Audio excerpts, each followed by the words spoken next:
ওয়াল্লাহু ওয়াসিউন আলীম। وقال تعالى إن الله وملائكته يصلون على النبي يا أيها الذين آمنوا صلوا عليه وسلموا تسليما اللهم صل على محمد وعلى آل محمد كما صليت على إبراهيم وعلى آل إبراهيم إنك حميد مجيد اللهم بارك على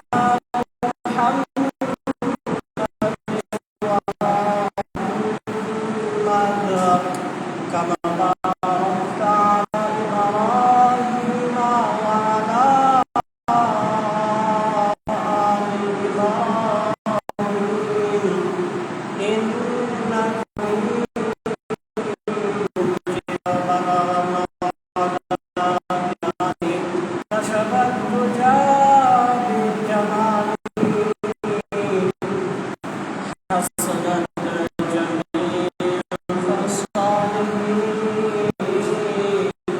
صلوا عليه وآله আলহামদুলিল্লাহ।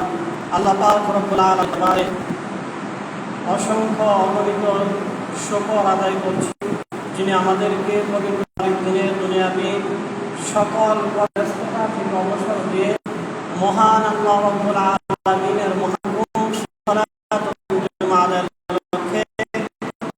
মহান আল্লাহ সমাজ দিয়েছেন। আমরা পড়ছি আলহামদুলিল্লাহ। লাখো কোটি দুরূদ এবং সালাম দয়ার নবী মায়ার নবী বিশ্ব নবী মুহাম্মদুর রাসূলুল্লাহ সাল্লাল্লাহু আলাইহি ওয়াসাল্লামের উপর আমরা আবারও পড়ছি সাল্লাল্লাহু আলাইহি ওয়াসাল্লাম। মুহতারাম হাজিরিন, আপনারা জানেন যে গত জুমায় আমরা একটি বিষয় সম্পর্কে বলেছিলাম, তা হলো যে আমলগুলো করলে আমাদের জীবনের প্রকৃত গুনাহকে আল্লাহ তাআলা মাফ করে দেন। এর একটি আমলের কথা গত জুমাতে বিশেষভাবে বলা হয়েছিল। তার মধ্যে ছিল খাবার খাওয়ার পরের একটা দোয়ার কথা, ছিল পোশাক পরিধান করার পরের একটা দোয়ার কথা বলা হয়েছিল। আমরা এভাবে তিনটা যৌথ করি, এভাবে দোয়ার পরে যদি কেউ নামাজ পড়ে তার পিছনের গুনাহগুলোকে মাফ করে দেওয়া হয়। 14 নম্বর বলা হয়েছে থেকে যদি কেউ নামাজের জন্য ভালো ওযু করে, পায়ে হেঁটে মসজিদে আসে, জামাতে নামাজ পড়ে, কিংবা একাকী পড়ে, কিংবা নিজের ইমামতিতে অন্য অন্য মানুষদেরকে নিয়েও পড়ে, আল্লাহ সুবহানাহু ওয়া তাআলা তার পিছনের গুনাহগুলোকে মাফ করে দেন। এবং 5 নম্বর বলা হয়েছিল আযান শোনার পরে যদি কেউ কাজে শাহাদাত এবং আরেকটা দোয়া এই আমলগুলো যদি করে তার পিছনের গুনাহগুলোকে মাফ করে দাও। গত জুমার ধারাবাহিকতা আজকেও এরকম আরো 5টি আমলের কথা আপনাদেরকে বলে ইনশাআল্লাহ, যে আমলগুলো করলেও আল্লাহ আমাদের পিছনের গুনাহগুলোকে মাফ করে দেন। সুবহানাল্লাহ। তবে গত জুমায় যেগুলো বলা হয়েছিল, আজকে যেগুলো বলা হবে, এই 5টার একটু বিশেষত্ব হলো আজকের জুমারগুলোর, যে আজকের জুমার আমলগুলোর বিষয়ে বলা হয়েছে যদি কেউ এই আমলগুলো করে, গত জুমায় বলা হয়েছিল পিছনের গুনাহগুলো মাফ করে দেওয়া হবে। আজকের যেগুলো আপনাদেরকে বা যে আমলগুলোর কথা বলা হবে প্রায় সবগুলো আমলের মধ্যেই বলা হয়েছে গুনার পরিমাপ যদি এত বিশাল হয়, সাগর যেমন বিস্তীর্ণ বিশাল, সাগরের কোনো পরিমাপ এখন পর্যন্ত কেউ করতে পারে নাই। শুধু বিজ্ঞান একটা ধারণা দিয়েছে, এমন ভূমি যদি হয় 1 ভাগ, ভূমির 3 ভাগ হলো পানি। আল্লাহ বান্দার গুনার বিশালতা বুঝাতে বলেছেন, ওই বিশাল বিস্তীর্ণ অপরিসীম সাগরে ফেনা তুল্য গুনাহ যদি কেউ করে ফেলে, আল্লাহ তথাপি তার এই আমলগুলো করার কারণে মাফ করে দিয়েছে। এই আমলগুলোর কথাই বলা হচ্ছে। 6 নম্বর আমল, ফরজ নামাজের পরে নির্দিষ্ট কিছু তাসবিহ নির্দিষ্ট সংখ্যায় পড়া।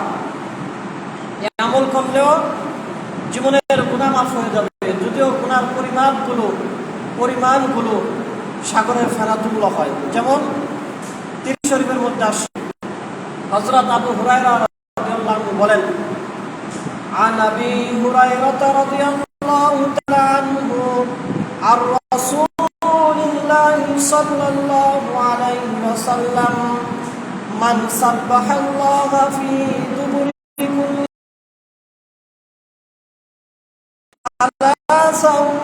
ثلاثين فتلك 99।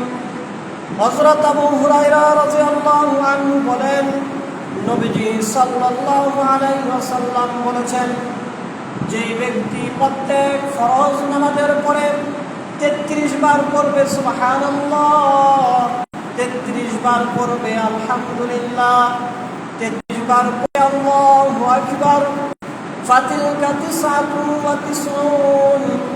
নবীজি বলেন, এই 33 হবে 99 বার।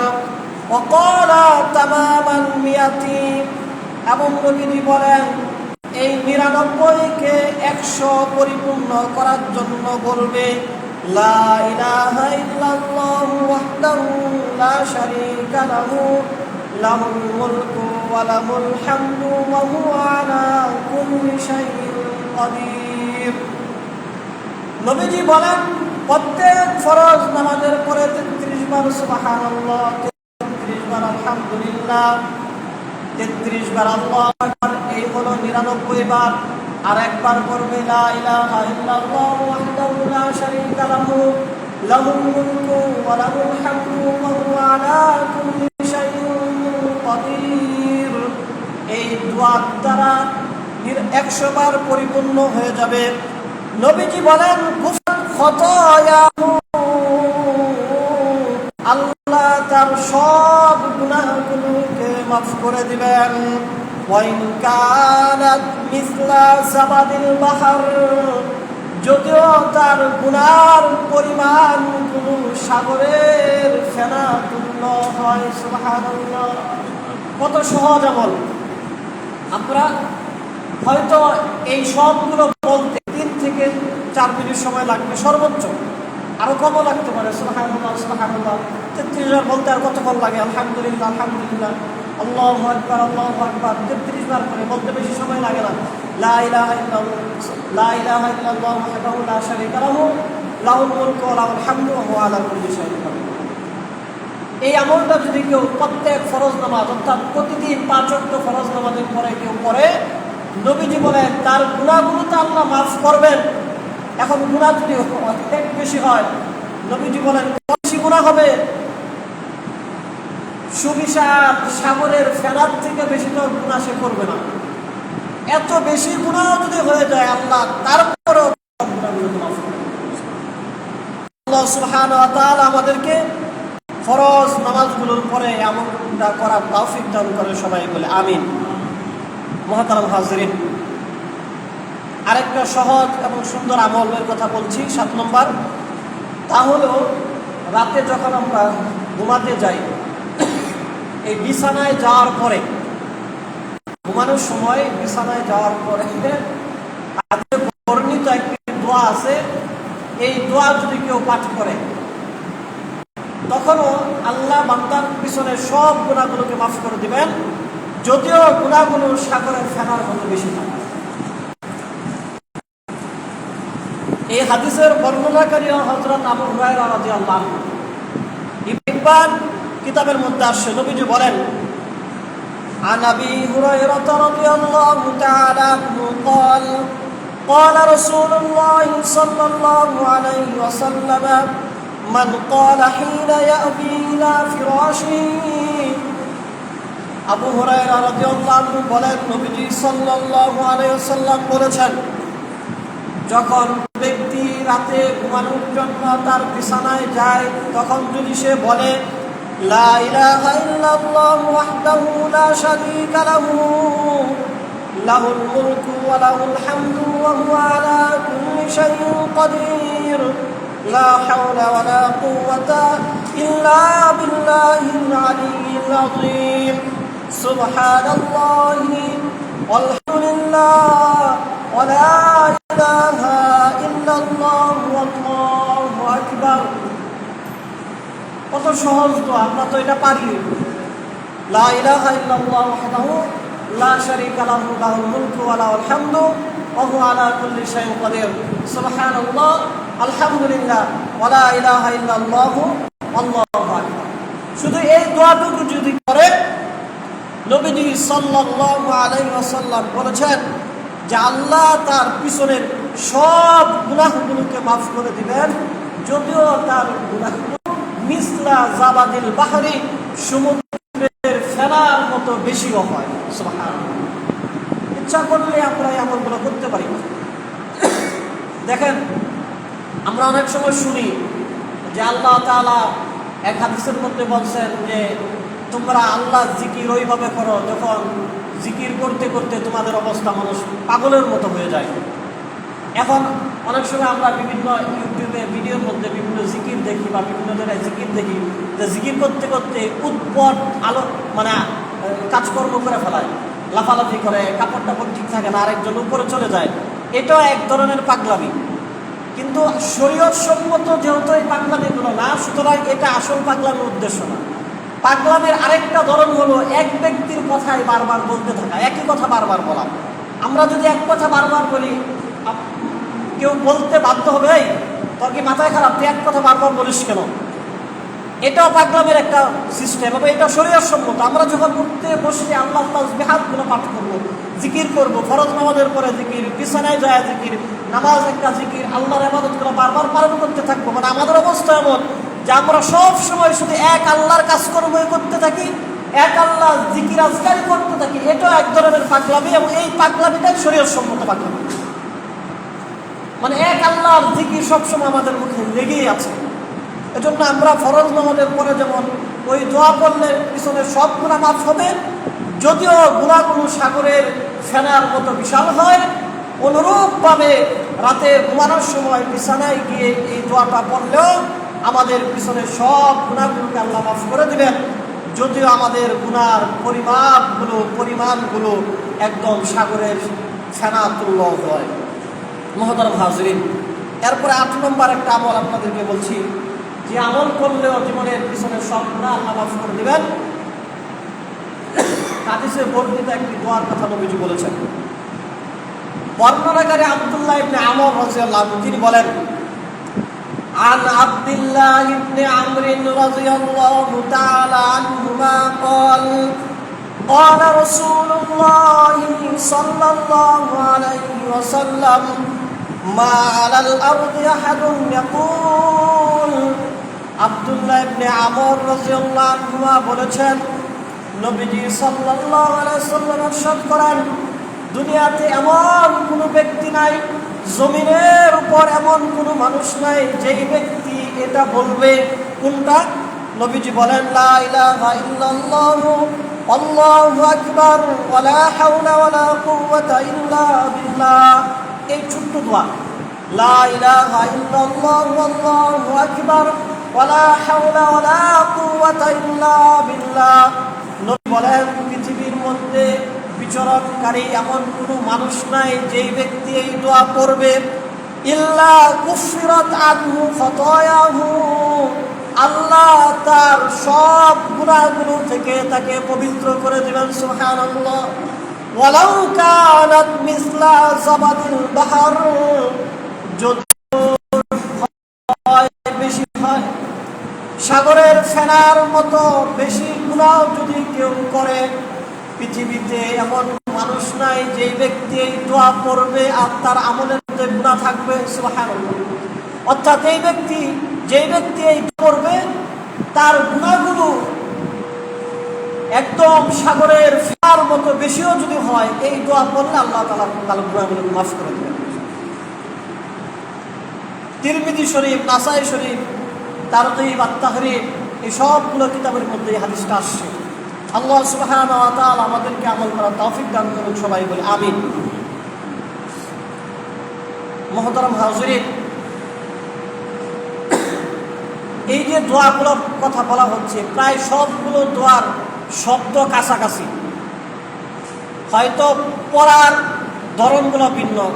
কয়েকটা দোয়া, কিছু দোয়া ফরজ নামাজের পরে পড়তে বলা হচ্ছে, কয়েকটা ঘুমানোর সময়ের কথা বলা হচ্ছে, কয়েকটা আরেকটু শব্দ ভিন্ন করে বলা হচ্ছে। যদি হাদিসের এই ফজিলত আমাদেরকে নিতে হয়, তাহলে যেই দোয়াটা যেই সময় যেভাবে পড়ার কথা বলা হয়েছে সেভাবেই করতে হবে। এটা নিয়ম হলো, যেই দোয়া যখন যেইভাবে যেই শব্দে যেই সংখ্যার কথা আছে, এই সবগুলো ঠিক রেখে পড়তে হবে, তাহলেই হাদিসে বর্ণিত ফজিলত। তারপর 9 নম্বর আমল, এতক্ষণ যে আমলগুলোর কথা বলা হয়েছে, এই 9 নম্বর আমল এই সবগুলো থেকেও বেশি সহজ। এই হাদিসও আবু হুরায়রা রাদিয়াল্লাহু আনহু থেকে বর্ণিত। তবে এই হাদিস বুখারী শরীফ, মুসলিম শরীফ, তিরমিজি শরীফ, আবু দাউদ, ইবনে মাজাহ, তারপরে মুয়াত্তা মালিক, আহমদ শরীফ, এই সবগুলো কিতাবের মধ্যে এই হাদিসটা আছে। আমলটা খুবই সহজ এবং খুবই ছোট্ট আমল, ইচ্ছা করলে আমরা আমল করতে পারবো। কিন্তু অনেকগুলো কিতাবের মধ্যে হাদিসটা আসছে। এই কথাগুলো এজন্যই বলছি, যাতে করে এই আমলটার প্রতি আমাদের আগ্রহ জন্মায়, আমলটার প্রতি আমাদের গুরুত্ব বাড়ে। عن أبي هريرة رضي الله تعالى عنه قال أن رسول الله صلى الله عليه وسلم من قال سبحان الله وبحمده, এতটুক মাত্র, সুবহান আল্লাহি ওয়া বিহামদিহি, নবীজি বলেন যেই ব্যক্তি পড়বে সুবহানাল্লাহি ওয়া বিহামদিহি, এতটুকু শব্দ মাত্র, সুবহানাল্লাহি ওয়া বিহামদিহি, ফি ইয়াউমিন মিয়াতা মাররাতিন, প্রতিদিন 100 বার করে। নবীজি বলেন যেই ব্যক্তি প্রতিদিন 100 বার করে পড়বে সুবহানাল্লাহি ওয়া বিহামদিহি, হুত্তাত খতায়াহু, আল্লাহ তাকে তার গুনাহগুলো থেকে পবিত্র করে দিবেন। সুবহানাল্লাহ, প্রতিদিন 100 বার সুবহানাল্লাহ ওয়া বিহামদিহি, প্রতিদিন 100 বার সুবহানাল্লাহ ওয়া বিহামদিহি। নবীজি বলেন কেউ যদি পড়ে, আল্লাহ তাকে তার গুনাহগুলো থেকে পবিত্র করে দিবেন, মুক্ত করে দিবেন। শুধু তাই নয়, ওয়াইন কানাত মিসলা জাবাদিল বাহর, যদিও তার গুনাহগুলো সমুদ্রের ফেনার মতো বেশি হয়, এত বেশি গুনাহ যদি তার আমলের মধ্যে থাকে, তবু আল্লাহ তাকে গুনাহগুলো থেকে পবিত্র করে দিবেন। সুবহানাল্লাহ, আল্লাহ আমাদেরকে ওই আমলটা করা তৌফিক দান করুন, সবাই বলে আমিন। 10 নম্বর আমল, যে আমল করলে আমাদের গুনাহ মাফ হবে,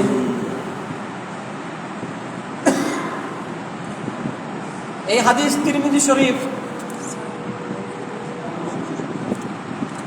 যে হাদিস তিরমিজি শরীফ এবং আবু দাউদ শরীফ, এই 2 কিতাবের মধ্যে আসছে। হযরত যায়েদ রাদিয়াল্লাহু আনহু থেকে বর্ণিত, যিনি ছিলেন নবীজি সাল্লাল্লাহু আলাইহি ওয়াসাল্লামের খাদেম, পালক পুত্র, তিনি বলেন, আন যায়েদিন মাওলান নবী সাল্লাল্লাহু আলাইহি ওয়াসাল্লাম হাদাসানি আবি আন জাদ্দি, হযরত যায়েদ রাদিয়াল্লাহু আনহু বলেন, যিনি নবীজির খাদেম ছিলেন, গোলাম ছিলেন, তিনি তার পিতা এবং দাদার সূত্রে বলেন যে সামিআন নবী সাল্লাল্লাহু আলাইহি ওয়াসাল্লাম ইয়াকুল, যে আমি নবীজি সাল্লাল্লাহু আলাইহি ওয়াসাল্লামকে বলতে শুনেছি, মান ক্বালা আস্তাগফিরুল্লাহাল আযীম আল্লাযী লা ইলাহা ইল্লা হুয়াল হাইয়ুল কাইয়্যুম ওয়া আতুবু ইলাইহি, যেই ব্যক্তি বলবে আস্তাগফিরুল্লাহাল আযীম আল্লাযী লা ইলাহা ইল্লা হুয়াল হাইয়ুল কাইয়্যুম ওয়া আতুবু ইলাইহি, এতটুকু দোয়া যদি কোনো ব্যক্তি বলে আস্তাগফিরুল্লাহাল আযীম আল্লাযী লা ইলাহা ইল্লা হুয়াল হাইয়ুল কাইয়্যুম ওয়া আতুবু ইলাইহি, নবীজি সাল্লাল্লাহু আলাইহি ওয়াসাল্লাম বলেন এতটুকু দোয়া যদি কোনো ব্যক্তি পড়ে গুফিরা লাহু, আল্লাহ তার গুনাহগুলো মাফ করে দিবেন। ওয়া ইন কানা ফাররাম মিনাজ যাহফি, যদিও ওই ব্যক্তি যুদ্ধ থেকে পলায়ন করার মতো মারাত্মক গুনাহ করে থাকে, সুবহানাল্লাহ। ইসলামী শরিয়ার নিয়ম হলো যদি ধর্মীয় যুদ্ধ জিহাদ শুরু হয়, ওই জিহাদের ময়দান থেকে যদি কোনো সোলজার কোনো সৈনিক পলায়ন করে, বিধান হলো তাকে হত্যা করে দেওয়া, কারণ সে বিশ্বাসঘাতকতা করেছে। যুদ্ধের ময়দান থেকে পালাইলে সৈন্য কমে গেলে অন্য সৈন্য সেবা কমে যাবে, শত্রুর কাছে তারা পরাজয় বরণ করবে, মারা যাবে। এজন্য যারা এরকম বিশ্বাসঘাতকতা করবে ইসলামের নিয়ম হলো তাদেরকেও হত্যা করে ফেলবে।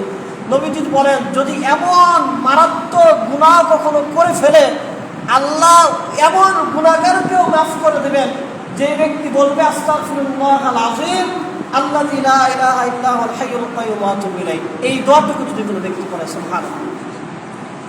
কত সহজ সহজ আমল করলেই জীবনের গুনাহ মাফ।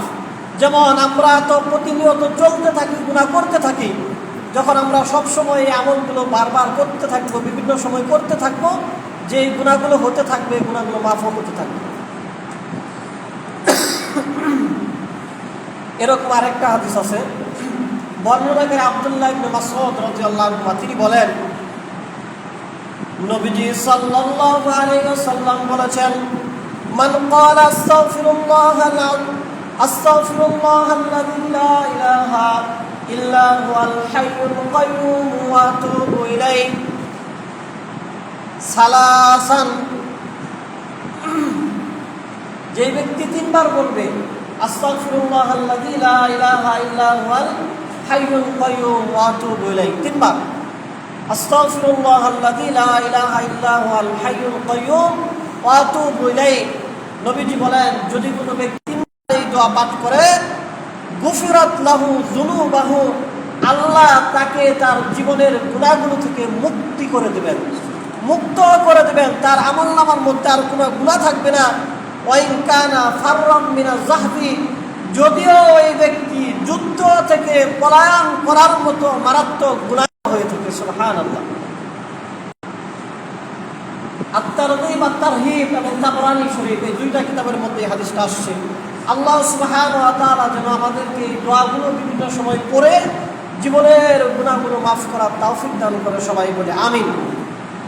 মুহতারাম হাজিরিন, গত জুমাতে 5টি আর আজকের জুমাতে 5টি, মোট 10টি আমলের কথা বলা হলো। শাওয়াল মাসের একটা অন্যতম সুন্নত আমল হলো এই মাসে বিবাহ শাদী করা।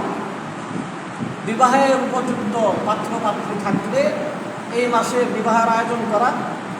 অন্য অন্য মাসেও করা যায়, বিশেষভাবে শাওয়াল মাসে বিবাহের ব্যবস্থা করা এটা এক ধরনের সুন্নত। কোরআন শরীফের মধ্যে আল্লাহ সুবহানাহু ওয়া তাআলা বিয়ের প্রসঙ্গ বলতে গিয়ে সূরা নূরের 32 নং আয়াতের মধ্যে বলেছেন ওয়ানকিহুল আয়ামা মিনকুম ওয়াস-সালিহিনা মিন ইবাদিকুম ওয়া ইমাইকুম। আল্লাহ রাব্বুল আলামিন সূরা নূরের 32 নং আয়াতের মধ্যে বলেন যে তোমাদের মধ্যে যারা অবিবাহিত পাত্র পাত্রী আছে তাদেরকে তোমরা বিবাহের ব্যবস্থা করে দাও, এবং তোমাদের গোলামদের মধ্যে অধীনস্থ চাকর বাকর যারা গোলাম আছে তারাও যদি ভালো তাহলে তাদেরকেও তোমরা বিবাহের ব্যবস্থা করে দাও। ইয়াকুনু ফুকারা আয়ুগনিহিমুল্লাহু মিন ফাদলিহি, আল্লাহ বলেন এই বিবাহিত মানুষগুলো যদি গরিব হয়, অভাবী হয়, তাহলে আল্লাহ অনুগ্রহ করে তাদের রিজিকের ব্যবস্থা করে দেবেন, সুবহানাল্লাহ। এবং আল্লাহ আরো বলেন আল্লাহু ওয়াসিউন আলীম,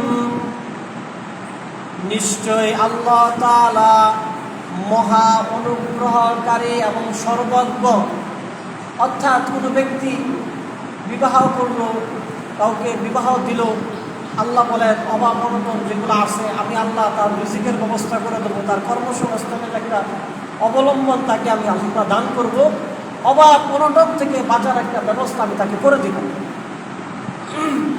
অনেক সময় আমরা অনেককে বলতেও শুনি বা বলেও থাকি যে কথাবার্তা কম শুনে কাজকর্ম ঠিক মতো করে না, একটা বিয়ে করে দেখবা তখন সংসারের জন্য ঠিকই কাজের মধ্যে মনোযোগ দিবে। অনেক সময় এমন হয়েও থাকে। এটা অনেকটাই আল্লাহর কোরআনের এই আয়াতের বাস্তবায়ন। এছাড়া সূরা রুমের 21 নং আয়াতের মধ্যে আল্লাহ সুবহানাহু ওয়া তাআলা বলেছেন, আল্লাহ দুনিয়াতে যত নির্দেশন দিয়েছেন, আলামত দিয়েছেন, আল্লাহকে চিনার মানার সিম্পটম আল্লাহ সুবহানাহু ওয়া তাআলাকে মানুষকে দিয়েছেন। তোর মধ্যে অন্যতম একটা নিদর্শন হলো যে আল্লাহ সুবহানাহু ওয়া তাআলা পুরুষের প্রশান্তির জন্য তাদের জন্য স্ত্রীদেরকে সৃষ্টি করেছেন। আল্লাহ বলেন, وَمِنْ آيَاتِهِ أَنْ خَلَقَ لَكُم مِّنْ أَنفُسِكُمْ أَزْوَاجًا لِتَسْكُنُوا إِلَيْهِ وَجَعَلَ بَيْنَكُم مَّوَدَّةً وَرَحْمَةً। আল্লাহ বলেন, দুনিয়াতে আমি আল্লাহ তোমাদের জন্য অনেক নির্দেশন দিয়েছি। আমার নির্দেশনের মধ্যে অন্যতম একটা নির্দেশন হলো যে আমি আল্লাহ পুরুষদের জন্য, পুরুষদের শান্তির জন্য তাদের জন্য স্ত্রীদেরকে বানিয়েছি। ওয়াজআলা বাইনাকুম মাওয়াদ্দাতাও ওয়া রাহমা, এবং তাদের পরস্পর সম্প্রীতি, পরস্পর ভালোবাসা, মহব্বত আমি আল্লাহ সৃষ্টি করে দিয়েছি। অনুরূপভাবে হাদিসের মধ্যে নবীজি সাল্লাল্লাহু আলাইহি সাল্লাম বলেছেন যে দুনিয়ার মধ্যে ভালোবাসার যত নিদর্শন, যত আলামত আমরা দেখে থাকি, মানুষকে ভালোবাসার জন্য বিভিন্নভাবে আমরা ইমপ্রেস করি বিভিন্ন কথার মাধ্যমে, যে তোমার সাথে আমার নামের অক্ষর মিলে গেছে, তোমার সাথে আমার জন্ম তারিখ মিলে গেছে। আমরা একই গ্রামের বিভিন্নভাবে একজন আরেকজনকে ইমপ্রেস করে, একজন আরেকজনের মনোযোগ আকর্ষণ করতে চায়। আল্লাহ নবী সাল্লাল্লাহু আলাইহি সাল্লাম বলেন, দুনিয়াতে ভালোবাসার যত উদাহরণ আছে, এই সব উদাহরণের মধ্যে উৎকৃষ্ট উদাহরণ হলো স্বামী স্ত্রীর মাধ্যমে বিবাহের যে বন্ধন, এটা হলো ভালোবাসার সবচেয়ে উৎকৃষ্ট উদাহরণ। হযরত আব্দুল্লাহ ইবনে আব্বাস রাদিয়াল্লাহু আনহু থেকে বর্ণিত হাদিস, ইবনে মাজাহ শরীফের মধ্যে আসছে, নবীজি বলেছেন, লাম নারা লিল মুহাব্বিনি মিসলান নিকাহ, যে ভালোবাসার জন্য বিবাহ থেকে উৎকৃষ্ট কোন উদাহরণ আল্লাহ তাআলা সৃষ্টি করেন নাই।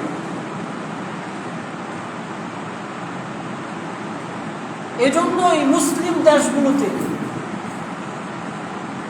বৈবাহিক সম্পর্কের যে শান্তি, যে সম্প্রীতি আছে, অনিসলামিক দেশগুলোতে মুসলমান ছাড়া যে সমস্ত দেশ, ওই সমস্ত দেশেতে বৈবাহিক শান্তি নাই।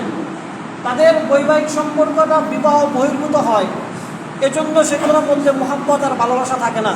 যদিও তারা উন্নত দেশ, তাদের অনেক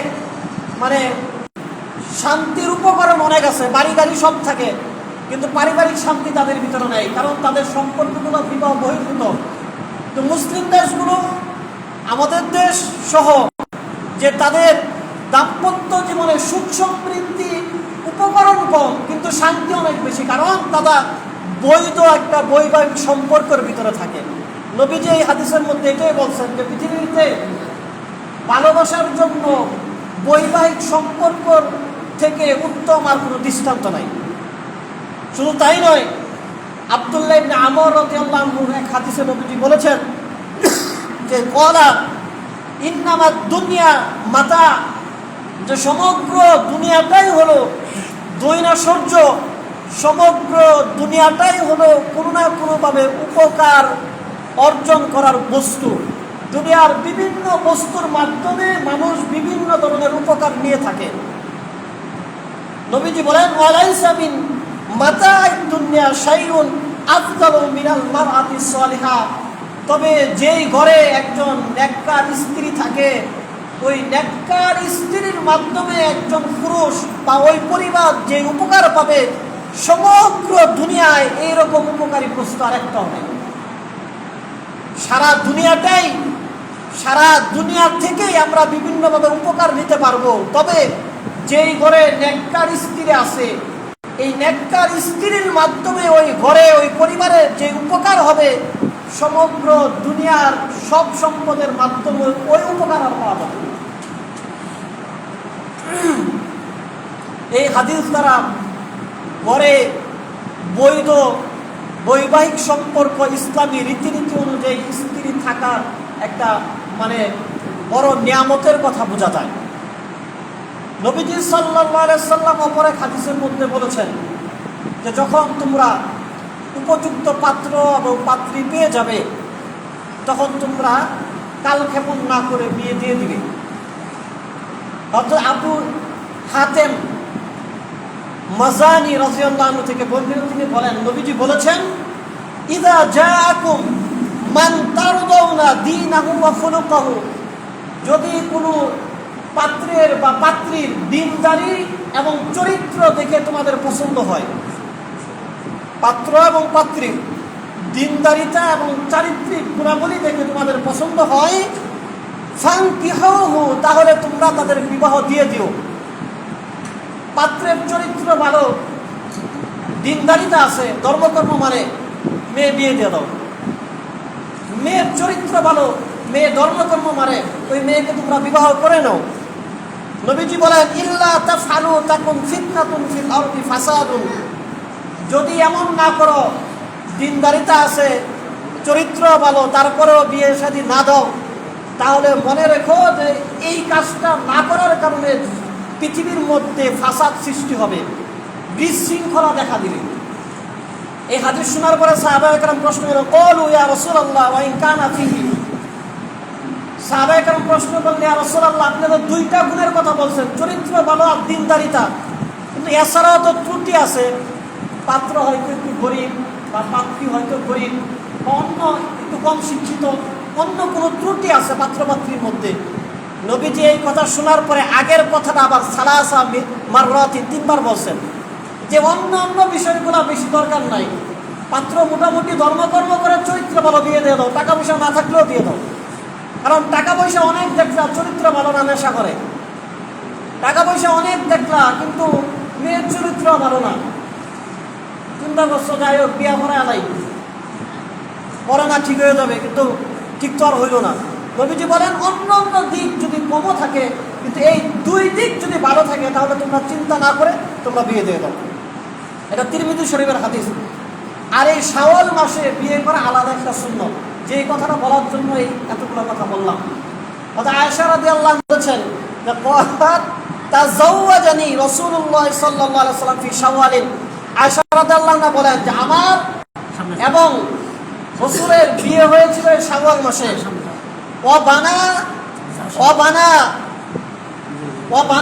ফি শাওয়ালিন, এবং আমার এবং রাসূলের বাসরও হয়েছিল এই শাওয়াল মাসে। এবং আয়েশা রাদিয়াল্লাহু আনহা বলেন যে ফাইনু নিসা রাসূলুল্লাহ সাল্লাল্লাহু আলাইহি ওয়াসাল্লাম কানা আহযা ইনদাহু মিন্নি, আয়েশা রাদিয়াল্লাহু আনহা বলতেন যে আমার বিয়ে হয়েছে শাওয়াল মাসে, আমার বাসরও হয়েছে শাওয়াল মাসে, আমার সাথে রাসূলের যে একটা ভালো ধরনের সম্পর্ক ছিল, রাসূলের কোন বিবির সাথে এত ভালো সম্পর্ক ছিল না।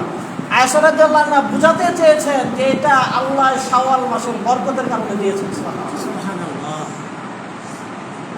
এই হাদিসের শেষে আবার আসছে, অনেক সময় দেখা যায় যে বাড়িতে যদি মুরব্বী মহিলারা থাকে, দাদি থাকে, নানি থাকে, বা এই মুরব্বী মহিলারা থাকে, অনেক সময় ওই বিবাহের কিছু বিষয়াদি, মেয়েদের কিছু বিষয়াদি, কিছু বুদ্ধি পরামর্শ দাদির মাধ্যমে, নানির মাধ্যমে বা বয়স্ক মহিলাদের মাধ্যমে দেওয়া হয়। এই রেওয়াজ আমাদের সমাজেও আছে।